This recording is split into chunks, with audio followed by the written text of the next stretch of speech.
A tiny gap in numbers, just €7 million, has suddenly become the tidal fault line beneath one of world football's brightest stars and one of its most guarded clubs. Vinicius Jr., a player who has been idolised on European nights and celebrated as a generational talent, now finds himself negotiating more than a salary.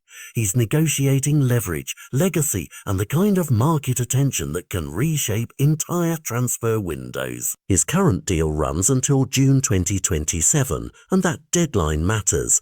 Let a superstar enter a contract's final year and the dynamic changes. The player gains bargaining power, rival suitors smell opportunity, and a club that thought it had time to plan faces sudden urgency. Reports say Vinícius initially pushed for a salary package at the top of Madrid's payroll. Figures in the region of Euros 30 million net were mentioned, and while those demands softened, the latest split leaves the Brazilian and the club several million apart. For Real Madrid, the calculus is complex. The president and sporting directors are conscious of wage structure and dressing room balance, paying one star dramatically more than peers can unravel long-established pay scales. For Vinícius and his camp, the offer on the table feels like an undervaluation of his standing at a moment when the market is screaming otherwise. Saudi clubs and some of Europe's biggest names have shown interest and are prepared to make numbers that shock traditional football accounts. The Saudis in particular have been reported as willing to open with fee packages and salary proposals that would dwarf nearly every current contract, and Paris Saint-Germain and top Premier League clubs are also watching how this plays out. At the centre sits Florentino Perez, publicly and privately determined not to be pushed into a corner. His line being blunt: the player will only leave under the terms written into the contract, including a release clause reported at an astronomical €1 billion.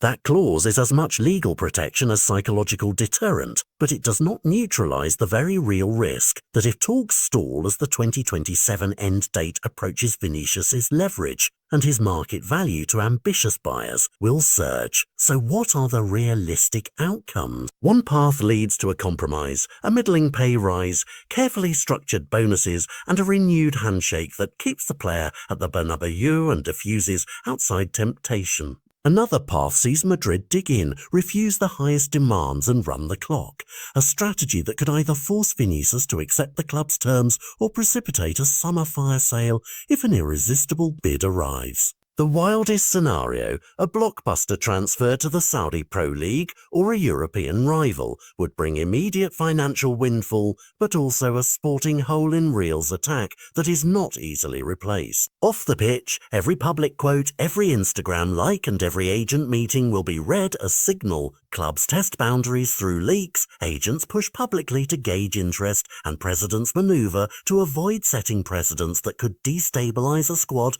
built on careful financial architecture. For Vinícius, the stakes are personal as well as professional. His next contract will define his earning peak, his place among Madrid legends, and whether he spends his prime where he has had his greatest successes. For fans, this is a story about identity. Do you keep your homegrown Galactico at almost any cost, or do you balance books and risk heartbreak? In the coming months, watch for deadlines, incremental offers, and whether the club chooses structure over headline salaries, or whether the market's deepest pockets rewrite the map. Either way, this is not just a negotiation about euros. It is a bellwether for how modern football reconciles money, loyalty, and legacy, and that is why a €7 million gap matters far more than it looks on paper.